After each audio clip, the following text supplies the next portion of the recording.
Hello, fans, and welcome to the Utah Hockey Club postgame show with the Two Line Pass podcast. Another great game in the books, and I'm Randon, and alongside my co-hosts, Dustin and Ryan, we will break down all the goals, saves, hits, and highlights. Welcome to another postgame with the Two Line Pass. Welcome in, fans, to the Two Line Pass postgame show. I'm Randon here with Dustin, breaking down the 5-4 overtime loss, your Utah Hockey Club falling to the Anaheim Ducks. This one was a tough one, Dustin. Not going to lie, I'm still a little upset, still a little hurt from the result, but we did get a point, so take away that positive. Yeah, I mean, if you look at this before this road trip started, I mean, we played we just played 4 games on the road, so there's a possibility of 8 points.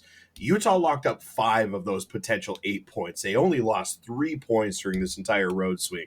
So I would consider overall this road trip, especially with it being against the Rangers and Islanders included in that road trip, getting 5 out of a potential 8 points is a win. Absolutely. And playing quite a few games, all things considered, 5 games over the span of, 8 days? Home opener for us was the 8th of October, and now here we are. So we've played, I think, the most games of any team so far. It's certainly any team of the Central. So, and then just back at it again, in a couple days. So no rest. It's a tough, busy October for the team, but yeah, really good, really productive road trip, and you love to see taking a point. But let's take a look at the game itself and break that down for you in case you didn't see it, weren't able to watch or listen.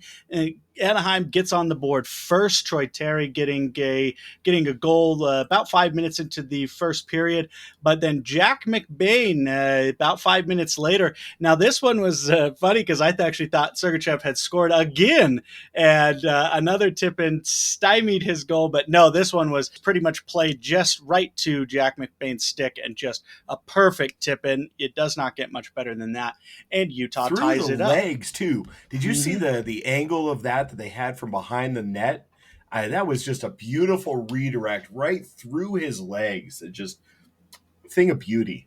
Yep, it was awesome to watch, and Sergachev will take his 4th point, his 4th assist, and move on a happy man. And then on the power play, which was a bright spot, even though we only had 2 power play opportunities, but we did get the power play goal. Barrett Hayton puts it in after Nick Schmaltz goes hard into the crease, and Barrett Hayton puts that away. Nick Schmaltz gets his 5th assist. And Dylan Gunther, instead of scoring goals, he picks up the assist on that. Utah ends the first period 2-1. Second period was all Anaheim, pretty much from start to finish.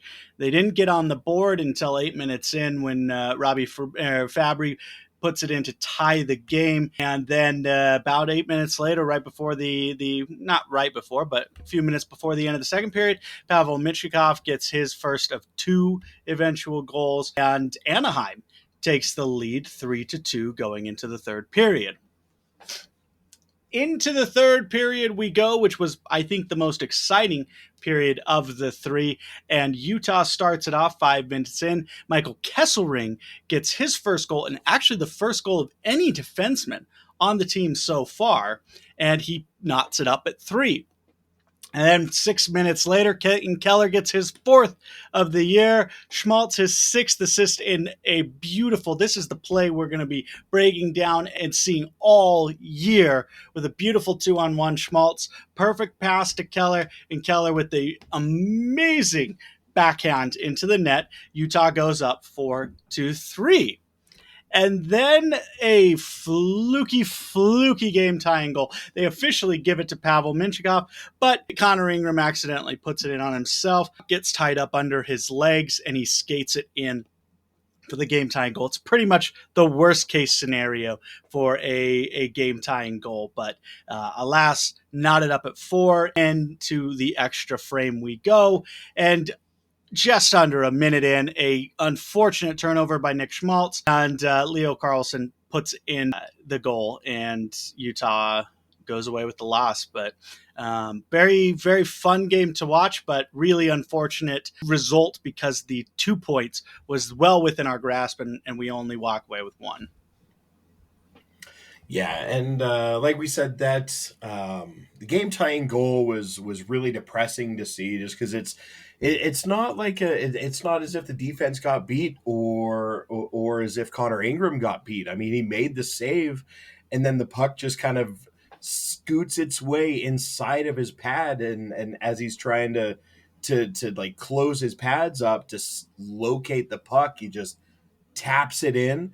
And I believe it was Clayton Keller kind of saw it coming and tried to race in there and keep it out of the net, but just couldn't do it. I do want to just mention probably the coolest transition of that game is you get a penalty. I believe it was Stenlin gets a penalty, and then you have Bertuzzo gets a penalty, and it puts Anaheim on a 5-on-3. And that's a situation where a lot of the time you're gonna at that time Anaheim had a 3-2 lead, and in that 5-on-3, it's like, okay, can we just avoid falling behind 4-2, because that would be at that point of the game that's almost a backbreaking goal if Anaheim goes up by 2. They kill the 5-on-3. There's about a minute left of the second penalty. They kill that off, and then immediately is when Kesselring gets that goal, and they knot it up. And you went from fearing that we were going to be down 4-2 to a minute and a half, 2 minutes later. All right, we're all tied up at 3. That was such an awesome emotional swing in that game. I love that. So I just wanted to call attention to that. My other takeaway from this game is I'm blown away by the stick skills and just the overall, just how skilled with the stick and their skates both Logan Cooley and Michelli are. Like, they're both so smooth at controlling the puck, controlling their bodies, being able to like move one way and immediately change direction while keeping the puck. Just those two and their skill with the puck was, it blew me away. Like, it was obvious, it was on display tonight, and I had to make mention of that because it was very impressive. Oh, absolutely. Logan Cooley is one of those guys that he is so good. We've talked about this multiple times, and we're going to talk about it all season because you're going to see it all season. But he's just so good at playing tenacious defense and turning that into offensive opportunities. In the third period, he had a steal, and it was a kind of developed into an odd man rush, but he just played lights out defense, turns the puck over or forces the turnover rather, and races through the neutral zone. I thought he was going to go and just go one-on-one with the goalie, but I think he saw some trailers coming. He let up, and Dylan Gunther did get a good shot off, but it all started with Logan Cooley's defensive play and then speed through the neutral zone the other way. So, and that's what he's done all season so far, is just incredible, sacrificing the body or using his speed and athleticism to take those pucks away and move it right back up the ice. And it's been incredible to watch. One thing I didn't like, and I'm sure everybody at home didn't like it, but then it's kind of one of those double-edged swords because you have to like it. 5 penalties. Again, we're just in the box way too many times. Now, the good part... 5 of 5 with the penalty kill. Exactly. The penalty kill was lights out, but you cannot, guys, you cannot keep taking 5 penalties a game in stupid stick penalties. And we're like, Rado Gudis is a piece of I mean, he is such a punk. There's captains who are captains because they're great leaders. There's captains because they are the team, the face of the team. And then there's captains like Gudis, who's just a piece of shit, and he just punks people over and over, and that's what he's good at, right? He just gets under your skin, and you've seen it in the NBA. They exist all the time, right? They're just little punks, and they just poke, but they're so good at getting those retaliation type. And then he'll get in there and he'll try to fight. He tried to fight Dylan Gunther, but he wouldn't go with Jack McBain. Josh Doan tries to drop the gloves with him, and he won't even drop his stick, but still trying to punch him. Gudis is just a piece, and I do not care for him at all. But our captain is better than your captain. But that's what you're going to see in the NHL sometimes. You got these 5'0" guys who are just little rats, and that's all they're going to do. And that's all Gudis is. So can't wait till we see him again, and he can avoid more fights, but try to pick them. So.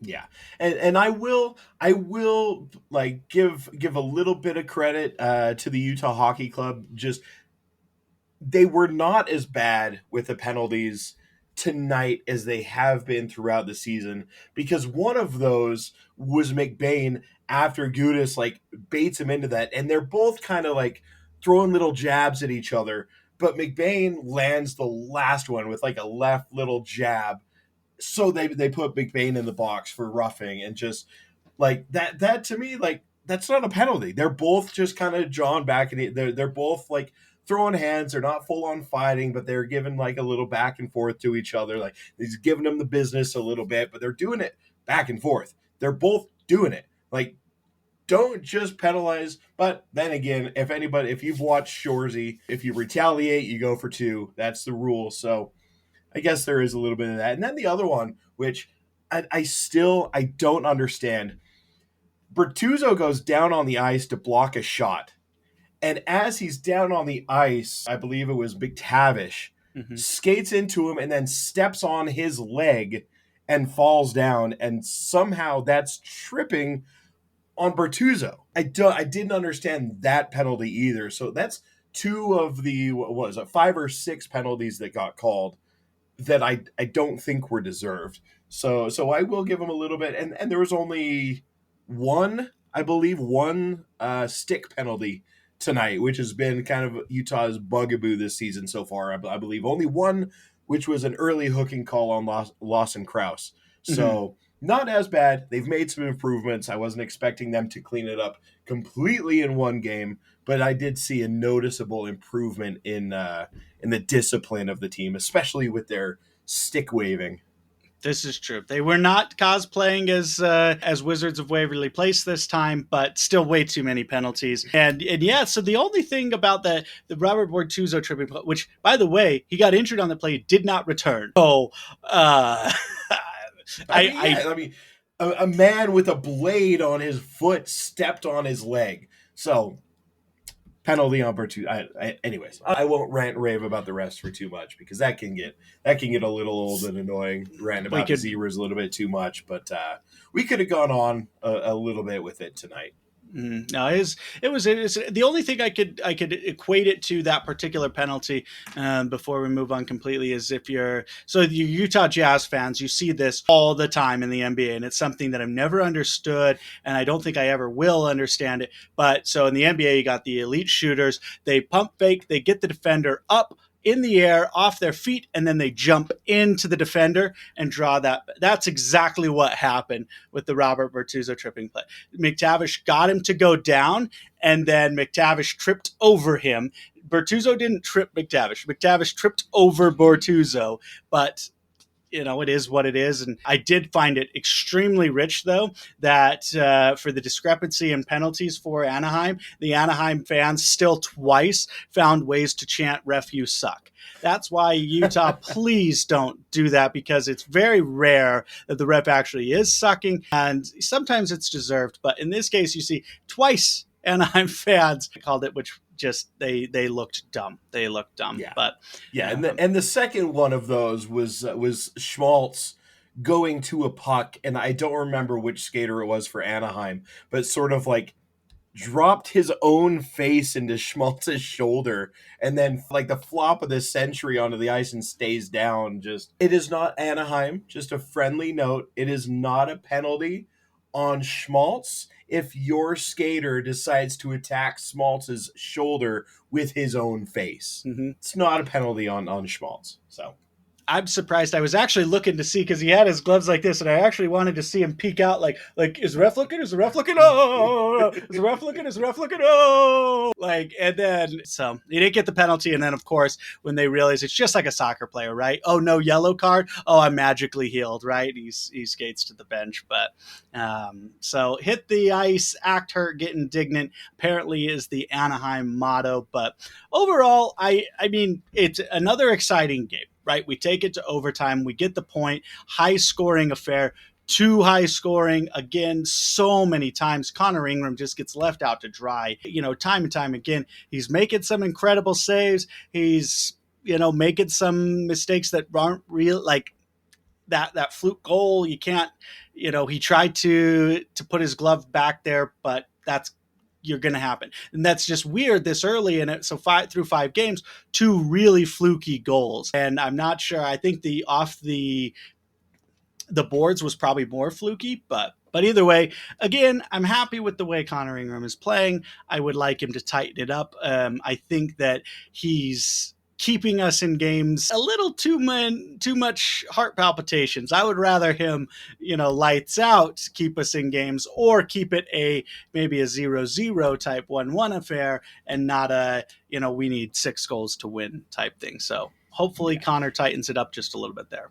Yeah. Connor has been playing poorly this season, but he's playing at a level that's like, I'm going to give you guys a chance to win this game, and not we're going to win this game because I'm playing so well. He hasn't been winning games for Utah. He just hasn't lost games for Utah, if that makes sense. Absolutely. Nope, absolutely. He's playing. He's playing well enough, and a lot of other bright spots. We were much better on the faceoffs this time around, winning almost 62% of the faceoffs, which historically has been a weak point of this team. So hopefully that continues.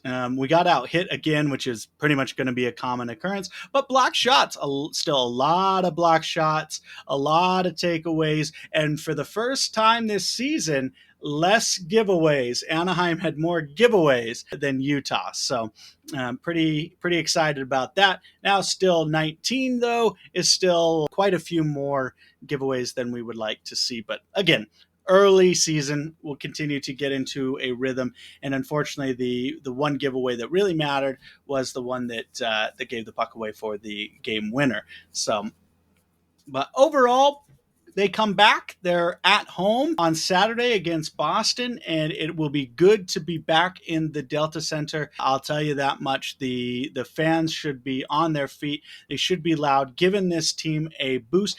Something to keep in mind, speaking of home crowds, this is the 4th home opener of the season Utah's played. They had their home opener, it was the Islanders' home opener, it was the Rangers' home opener, and that was Anaheim's home opener. 4 times they had a chance to go 4 for 4 in home openers, and they at the very least are unbeaten in regulation in home openers. I just think it's weird that they played so many. I don't know if that was intentional as like a marketing thing, or if it just really was the way the schedule shook out. I'll never know that, but it seemed going from the East Coast to Anaheim, of all places, did seem kind of intentional. So hopefully they, in future seasons, they get a much more paced opening to their season like the other teams are, and give them a chance to breathe. But at home, at least they get a couple days off, and then back to work on Saturday.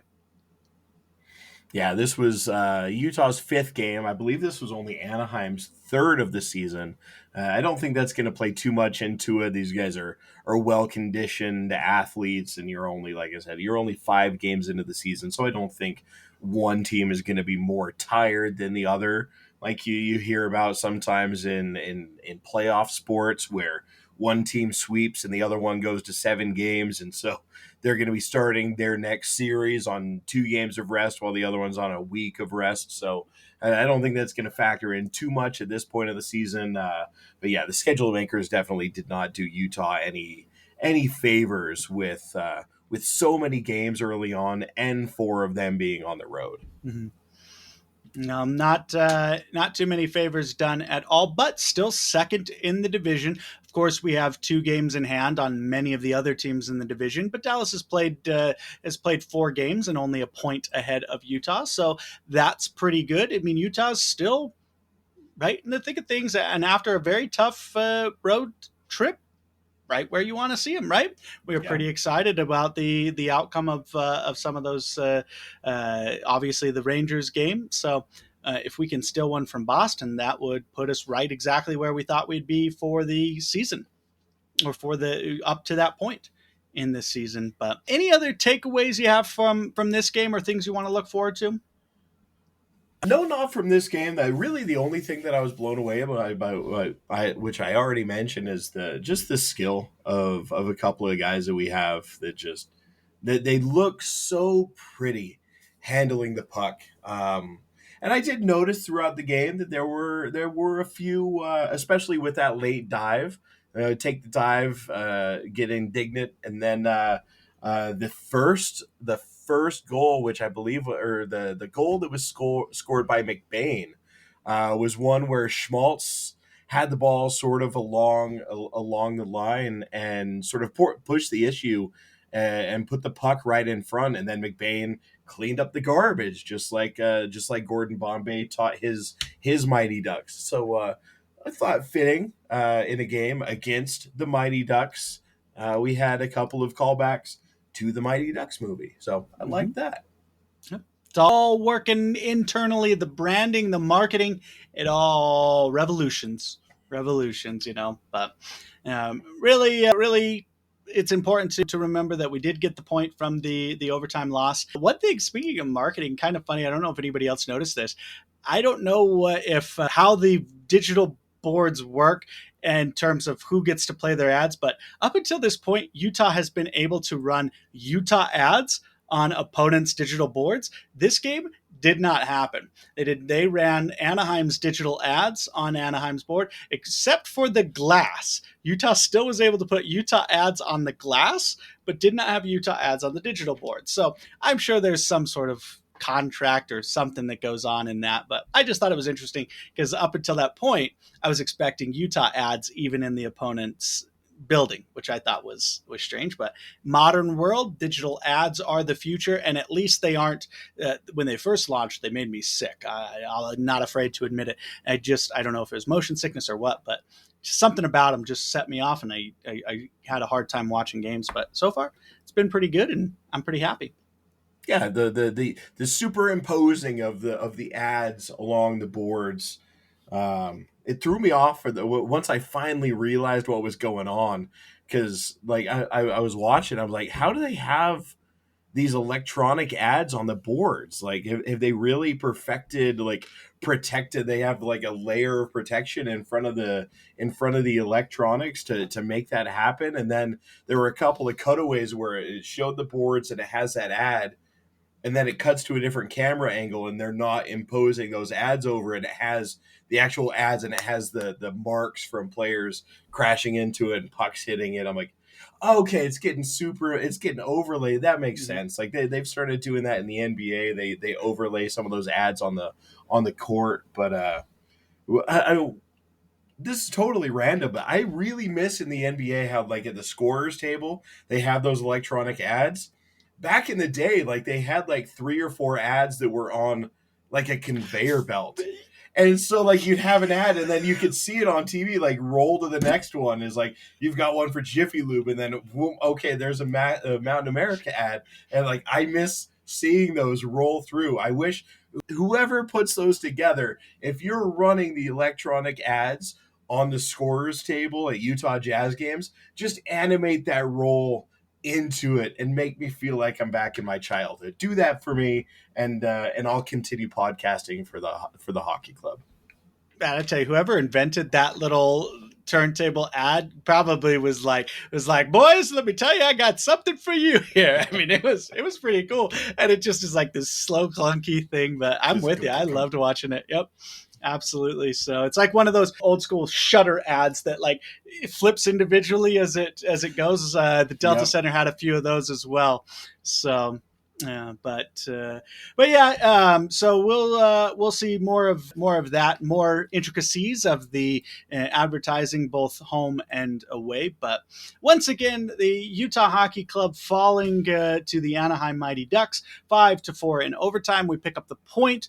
We are in second in the Central, and we are finally back home on Saturday against the Boston Bruins. So if you're not at the Utah football game and you're at the hockey game, we'll see you there and have some post-game comments for you there. If you're going to the football game, I hope it's a good one. And the new era of Utah football is upon us, just like the new era of the Utah Hockey Club is upon us. But guys, thanks so much for listening to the Two Line Pass podcast, and we will see you Saturday after the Boston game. Thanks so much and have a great night. Thank you for listening to another episode of the Two Line Pass podcast. Please follow us on Twitter at the Two Line Pass. You can follow Dustin at Highlights Ute. You can follow Randon at TLP Randon and Ryan at Carnes Ryan 0420. During the off-season, new episodes of the podcast drop every Wednesday with bonus episodes throughout. And during the season, we will have our weekly show plus game day episodes so you don't miss a minute of the action.